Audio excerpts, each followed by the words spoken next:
Some of these kids. Down!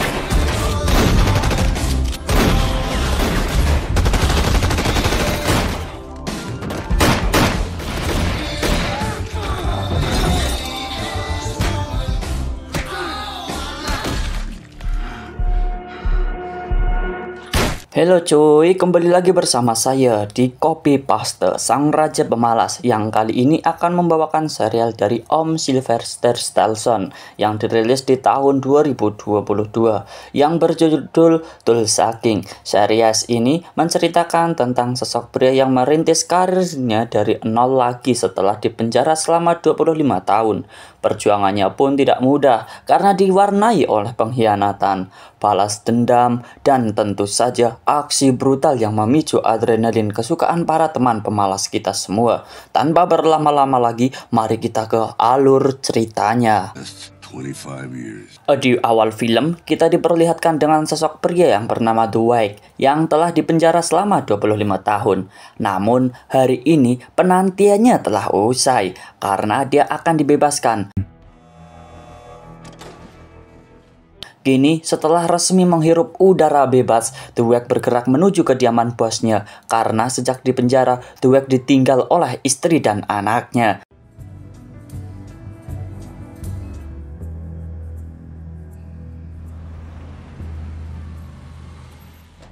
Sesaat kemudian, Dwight telah sampai di rumah bosnya yang bernama Pete Inverter Misi. Tak disangka, Pete yang dulu dikenal Dwight sebagai orang yang gagah perkasa, kini sudah menjadi lemah, sering sakit, dan sudah bau tanah. Putra Pete yang bernama Charles pun menjelaskan kalau sekarang dia telah mengambil alih semua bisnisnya. Dan Charles telah memiliki tangan kanannya sendiri, sehingga dia tidak mungkin mempekerjakan Dwight sebagai anak buahnya lagi. Namun, berhubung Dwight adalah anak buah Pete yang paling setia, Charles masih menghargainya. Untuk itu, Charles berniat mengirim Dwight ke kota terpencil yang bernama Tulsa untuk diberi tugas khusus. I want you to go there, plant the flag, get it set up. What the f*** is Tulsa? It's a city in Oklahoma. It's wide open. It's the future. Tugas khusus yang dimaksud oleh Charles adalah Dwight harus menarik pajak dari semua bandar barang haram. Dwight nanti harus menyetor pajak itu kepada Charles. Tanpa diduga, Dwight seketika marah. Tugas yang diberikan oleh Charles itu sama saja merintis karirnya dari nol lagi. Padahal Dwight sendiri bukan orang baru di dunia mafia. They told you where to go. Untungnya, sebelum perkelahian itu semakin memanas, Pete segera menangani mereka. Untuk itu, Pete memohon kepada Dwight supaya menerima tawaran dari Charles. Karena di zaman yang susah mencari pekerjaan ini, Dwight masih diberi kesempatan untuk bekerja di bawah keluarga Invermisi. Tulsa. Yeah, why not? Tak lama setelah itu, akhirnya Dwight berangkat ke Tulsa. Begitu tiba di sana, Dwight segera memesan taksi untuk menuju apartemen yang akan menjadi tempat tinggalnya. Di dalam perjalanan, Dwight berkenalan dengan sopir taksi tersebut yang bernama Tyson. Karena Tyson adalah orang yang ramah, tidak butuh waktu lama bagi Dwight untuk menjadi akrab dengan sopir taksi tersebut. You better stop calling me that, pal. You think a gangster is cool? Dan di tengah perjalanan, Dwight tidak sengaja melihat kedai kopi dengan logo daun ketela. Dia pun segera menanyakan hal tersebut kepada Tyson. Tyson mengakui bahwa kedai kopi itu juga menjual barang haram. Jawaban Tyson tersebut membuat Dwight berpikir bahwa dia menemukan target baru. Maka dengan cepat, Dwight meminta diantar ke kedai kopi tersebut. Setibanya di kedai kopi tersebut, Dwight menyapa pegawai yang ada di balik meja dan meminta bertemu dengan pemilik kedai tersebut. Namun, tidak disangka pegawai itu justru mengusir Dwight karena mereka tidak menerima pengunjung yang asing. Tadinya Dweck mendengarkan hal itu dengan baik. Dia keluar dari kedai itu, tapi buat sementara waktu karena akhirnya... Listen, mister, I told you. Tidak lama kemudian, akibat keributan tersebut, sang pemilik kedai, si Bodhi, pun keluar dari ruangannya. Begitu melihat Bodhi, Dweck segera mengajaknya berbicara. So you're not with the government. You think I'm a CPA?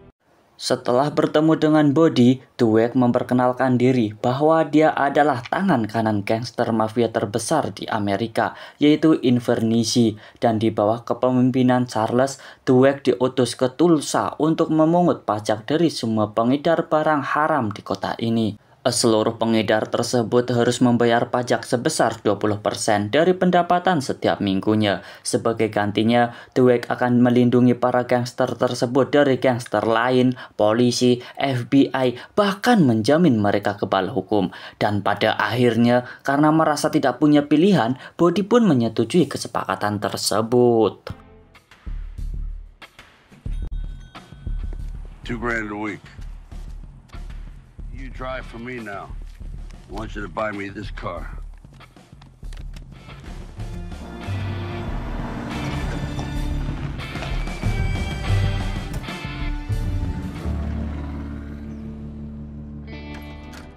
Malam harinya, Dweck pergi ke salah satu klub malam di kota tersebut.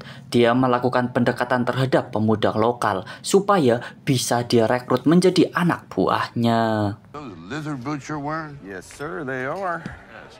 I have a bourbon for me and my two pals here. See? Hey, check these out. Made in Italy. So where's home, friend? New York. You're good. Salute. Salud. Keesokan paginya, Dweck kembali mendatangi kedai kopi milik Bodhi. Ia ingin bertanya mengenai pemasok daun ketela haram di kedai Bodhi, yang rupanya didapat Bodhi melalui petani lokal. Petani tersebut ternyata seorang pemasok untuk seluruh kota Tulsa, karena dia punya puluhan hektar sawah yang ditanami pohon ketela haram. Maka dengan begitu, Dweck minta dikenalkan dengan petani tersebut. Greenhouse on a 40-acre farm a couple hours north of here? You listen to what I'm saying. You know, the feds could waltz in here right now, take every dollar you got, get that money out of here as fast as you can. You mean launder it? Where should I put it? Clubs, discos, tanning salons. If you need me, I'll be at the Western Plains. Lalu malam harinya, Dweck kembali datang ke klub malam. Kali ini, dia bertemu dengan seorang wanita bernama Stacy yang sedang berpesta bersama teman-temannya. Dan kemudian mereka berkenalan dan juga dengan teman-temannya.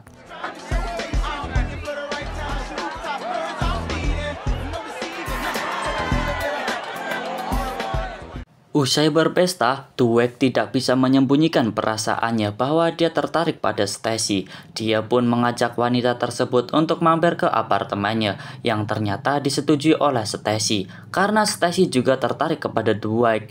Dan keesokan paginya, Stacy baru pamit dari Dweck karena dia harus bekerja. Meskipun begitu, Stacy dan Dweck berharap mereka bisa bertemu kembali suatu hari nanti. It was nice meeting you. Maybe I'll see you around. I had a good time. Dan ternyata Stacy rupanya seorang agen FBI yang ada di kota Tulsa.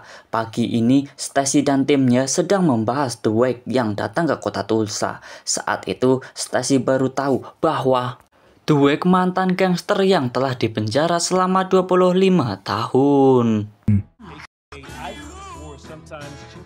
Esok harinya menghubungi rekannya sesama FBI untuk mencari tahu tentang Dweck, hingga akhirnya mengetahui latar belakang Dweck sebagai mafia yang tidak punya rasa takut menghadapi musuh-musuhnya. I'll see you next time I'm in town. Thank you. Selain itu, tangan kanan Charles yang mari kita sebut saja dengan Pao sedang mendatangi Charles. Pao melaporkan rahangnya yang terluka parah akibat dikeprek Dweck tempo hari. Maka sebagai bos Charles merasa iba. Namun karena Dweck adalah anak buah kesayangan ayahnya Charles, ia harus berunding dahulu dengan sang ayah sebelum memberi pelajaran kepada Dweck. I'll talk to my father. Di keesokan harinya, Dweck kembali mendatangi Body untuk menagih pajak mingguan. Dia juga meminta Body agar segera mengenalkannya kepada petani pemasok daun ketela haram, seperti yang telah dia janjikan. Tetapi karena hari ini Body sedang sibuk-sibuknya, Body berkata jika dia akan mengantar Dweck kalau pekerjaannya sudah selesai. When will all of this start happening? And by the way, I got a line on a new investment for us. Beberapa saat kemudian, akhirnya Charles menghubungi Dweck dan meminta $50.000. Sekarang Charles kini meminta ganti rugi dari Dweck karena telah membuat Pai Jo bonyok akibat pertikaian tempo hari. Dweck pun tidak keberatan dan meminta Charles untuk memotong gajinya saja. 100 grand will do that? Yes. Lalu sore harinya, di saat Dweck sedang berada di apartemen, tiba-tiba dia mendapatkan seorang tamu yaitu Stacy. Sampai hari ini, Dweck belum tahu bahwa Stacy adalah seorang agen FBI. Dia bahkan tidak curiga ketika Stacy bertanya alasan Dweck yang menetap di Tulsa. Namun, dia pun juga tidak sepenuhnya jujur. Dia berkata bahwa saat ini Dweck hanya ingin berlibur. Maka Stacy lantas berpesan agar Dweck berhati-hati karena di kota tersebut banyak orang jahatnya. But if you get jammed up here, there's nothing I can do to help you out. Dan keesokan harinya, Dweck akhirnya diantar oleh Body untuk bertemu dengan petani yang telah dia janjikan. Sesampainya di sana, petani tersebut menyambut Dweck dengan baik. Maka tidak butuh waktu lama bagi Dweck untuk segera mengajukan penawaran. Jika dia ingin menampung semua hasil panen daun ketela haram dari Pak Tani tersebut, rencananya Dweck akan mendistribusikan hasil panen itu ke seluruh penjuru kota Tulsa. Sama seperti kerjasama dengan para pedagang, Dweck berjanji akan memberikan perlindungan terhadap Pak Petani itu, sehingga Pak Petani pun akhirnya setuju. Deal. Pada suatu hari, Dweck merasa rindu kepada anak dan istrinya. Dweck lantas mencari keberadaan mereka melalui internet. Tidak lama, Dweck menemukan akun Facebook putrinya yang bernama Tina. Tina bahkan mencantumkan nomor teleponnya, sehingga Dweck langsung menelpon nomor tersebut. Namun ketika Dweck menelpon dan ingin meminta maaf, Tina justru langsung menyudahi telepon tersebut. Hello. Tina. Dan keesokan harinya, Dweck kembali mendatangi Body untuk menagih pajak mingguan. Namun tak seperti biasanya, kedai kopi milik Body terlihat ramai. Bahkan tampaknya sedang mengadakan pesta. Dweck kemudian menemui Body yang sedang berada di belakang kedai. Yang ternyata Body baru saja menemukan barang haram varian baru.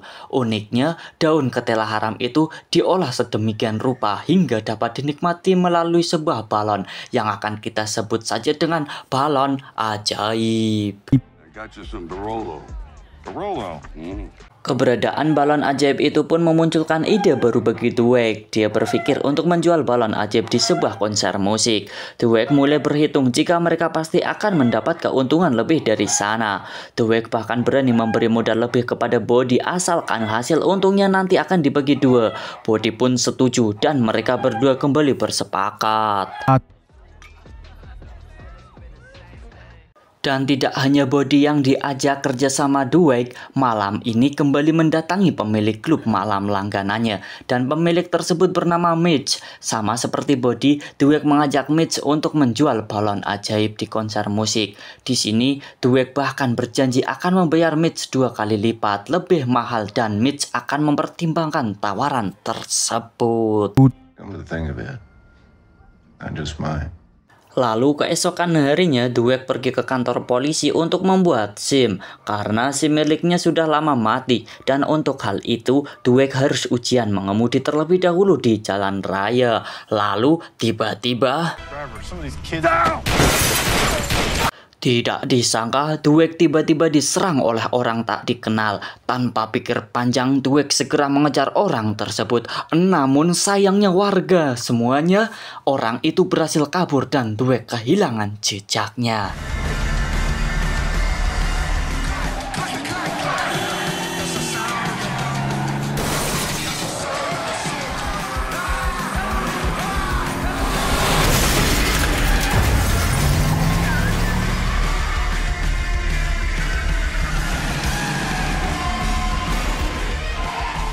Sesaat kemudian, Dweck dibawa ke kantor polisi untuk dimintai keterangan. Para polisi menyangka bahwa Dweck adalah penyebab dari semua kejadian ini. Mengingat Dweck adalah mantan narapidana, namun Dweck bersumpah bahwa dia bukan pelakunya dan dia cuma korban. Namun sialnya, karena polisi tidak percaya, Dweck harus ditahan di kantor polisi terlebih dahulu.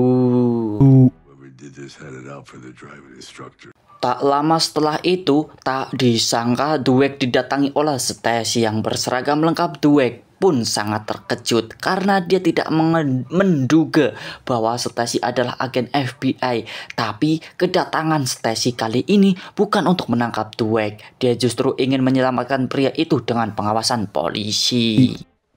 He's part of a bigger investigation. That's all I can. Akhirnya, Dweck berhasil dibebaskan dari kantor polisi. Maka sebagai tanda terima kasih untuk Stacy, Dweck mengajak wanita itu untuk makan malam di sebuah restoran. Dan karena mereka sudah tahu tentang jati diri masing-masing, Dweck pun menceritakan masa lalunya sebagai mantan narapidana dan mantan orang kepercayaan bos mafia terbesar di Amerika Serikat. Tanpa Dweck tahu jika Stacy sudah mencari tahu tentang latar belakang Dweck sebelum mereka bertemu hari ini. Couldn't help me if I got jammed up. I guess I'm shitty at my job. Dan di keesokan harinya, Dweck segera menghubungi Charles dan menceritakan soal penyerangannya kemarin. Awalnya, Dweck mengira jika serangan itu berasal dari Paijo yang ingin balas dendam. Namun Charles dengan tegas mengatakan bahwa sejak kemarin Paijo terus bersamanya, sehingga Charles memastikan bahwa serangan itu bukan dari Paijo. But you're right, though. I mean, otherwise. Give your father a kiss for me. Setelah itu, Dweck pergi ke rumah sakit untuk mendatangi Paiman, yaitu penguji SIM yang kemarin tertembak akibat serangan tersebut. Tak lupa, Dweck memberi salam tempel atau memberi amplop kepada Paiman karena dia meminta Paiman untuk melacak plat nomor mobil yang telah menyerangnya kemarin. Proud of you, Paul. Feel better.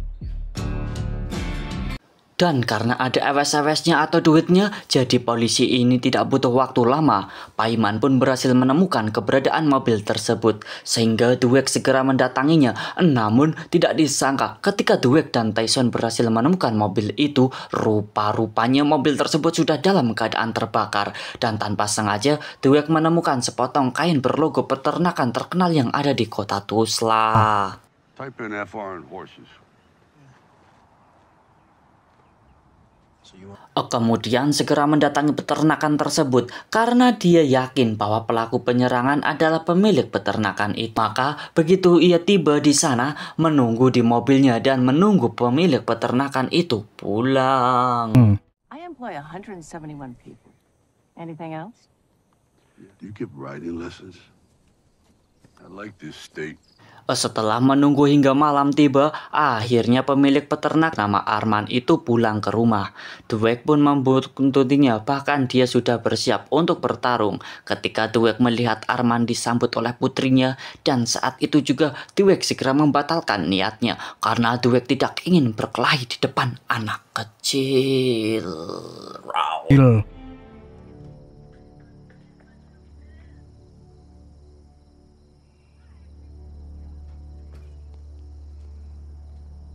Dan di keesokan harinya, terlihat Arman sedang berada di peternakannya. Saat itulah Dweck kembali lagi dan ingin menuntaskan niatnya. Get on your knees. Come here, Chicky. What? Just tell me and I'll tell you, please. Better start talking, right?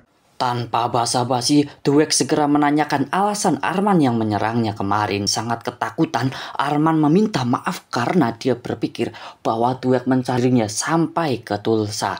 Arman mengira jika kedatangan Dweck adalah atas perintah karena rupanya Arman punya masalah dengan Charles. Tak disangka Arman dulu pernah sebagai anak buah Charles, bahkan menjadi orang kepercayaannya. Dan di sini Arman pun akhirnya mengetahui bahwa Charles adalah dalam balik kerusuhan gangster yang membuat Dweck masuk penjara.